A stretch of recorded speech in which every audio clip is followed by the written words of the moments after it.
This company specializes in remolding commercial truck tires. The worn-out tire is called a casing. This is a cross-section.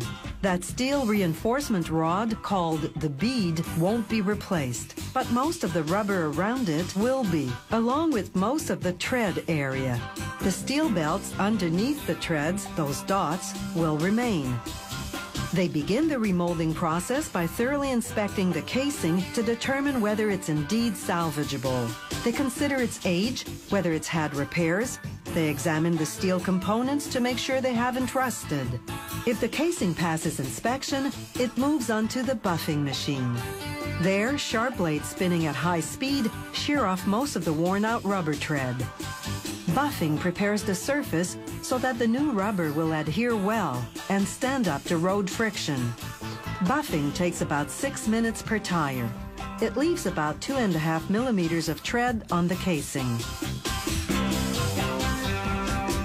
Now they use a tool called a skiver to shave off any imperfections. A rubber tire is like a car windshield. Even the smallest crack can spread outward, so it has to be stemmed. After excising problem spots, they smooth them with a grinding stone. Then they repeat the buffing, skiving, grinding procedure on the sides of the casing. But they use a less abrasive grinding stone because the sides don't need such aggressive treatment. Unlike the tread area, they won't be subjected to road abrasion. Now, using a drill, workers remove dirt and rust from each spot. Then, they work the area some more with a grinding wheel so that the rubber they'll use to patch it will adhere properly. Now they glue the patch from the inside with rubber cement, pressing out any air bubbles with a roller to ensure full contact. Workers can now start rebuilding the tire. They feed a rubber strip into a machine called an extruder. First, it heats up the strip, making it malleable. Then it wraps it onto the casing, building up anywhere from 2 to 4 layers, depending on how thick the customer wants the tire to be. That depends on several factors. For instance, how much traction the tire needs to have, and whether the truck will be doing mostly local or long-distance driving.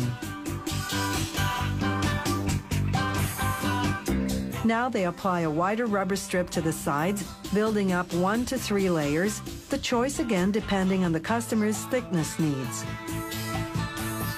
Using a perforating roller, they release the trapped air.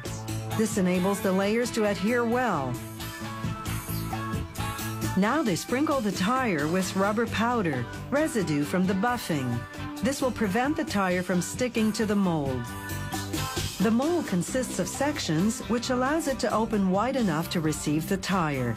The backward lettering inside will imprint the remolding company's brand name on the tire.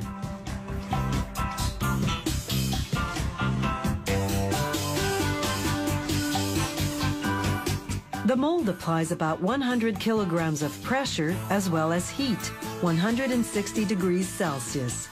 This fuses the molecules in the old and the new rubber, a chemical reaction called polymerization.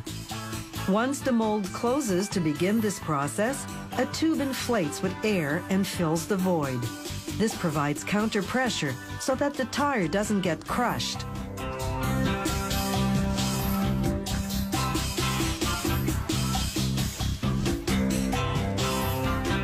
Molding time is anywhere from an hour to an hour and a quarter per tire, depending on the thickness.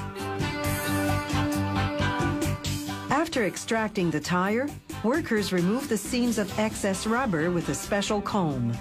This remolded tire is now ready to hit the road at considerable cost savings. Depending on the size and type, a remold is 30 to 60% cheaper than a new tire.